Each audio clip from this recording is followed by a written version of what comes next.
Hi guys, it's Andrea Barrella from Italy for FanpageeIt. The first obvious thing about After 2 is the presence of a new entry, Dylan. This is why I would like to ask Josephine and Hero to tell me about your first impressions work with him. Politically correct is allowed, but not necessary. I was lucky enough to have met Dylan briefly beforehand, so we did actually manage to get to know each other a bit before working on the movie. But I remember the first day we were both on set together. Dylan was doing a scene that's basically just him. There were a couple of lines that he could have changed out, and I think it was about 20 minutes of just him. It was just hilarious. Like every single take was just like felt like it had been written by like a stand-up comic and was just delivered. Like I really hope like the end credits is just that whole 20-minute running. I need to watch that again. It's hilarious. So yeah, instantly super impressed and excited.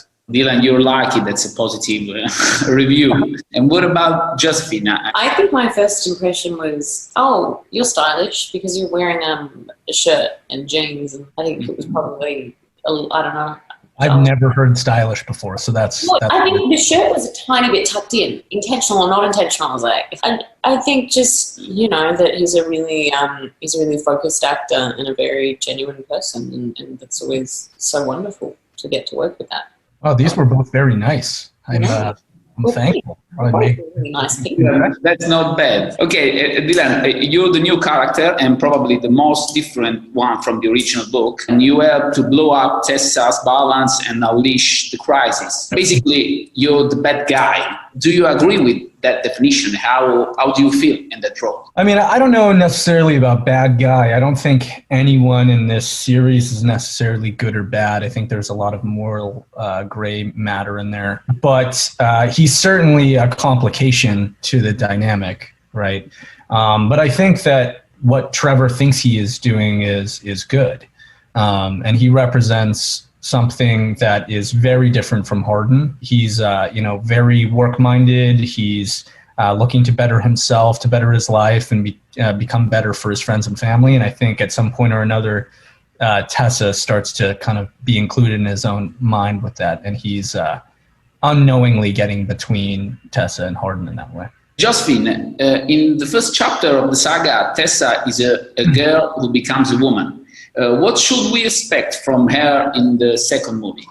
I think you can expect a woman trying to figure out a relationship. Yeah, the first film is really about, for me, part of it's about growth and development and that coming of age story. And then this now, she has come more of age and she's starting an internship and she's sort of moving on with her life. And the second film, it's really about their relationship and everything that entails. Hero, this is for you. At the beginning of the second book, Adim shows that the fear of losing Tessa has brought down all his certainties, showing him as a vulnerable boy. Has this evolution moved Adim away or closer to the person you are really in your life? I don't know. I think it's one of those kind of like,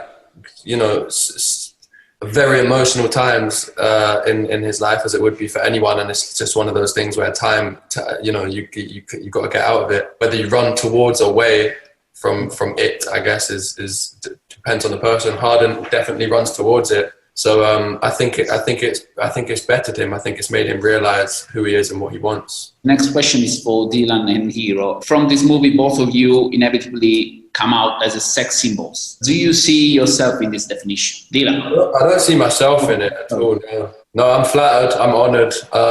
It's not what I set out to be, but if people, it is what it is. So yeah, I'm flattered. That's very kind of them to think so. Okay. I mean, I certainly see, I get it. Hero, you're a sexy guy. See, I don't see it with me at all. I've always understood that even with my girlfriend in real life, Barbara, people are like, oh, if he can do it, anyone can do it. I'm the common guy people relate to, they're like, I give people hope.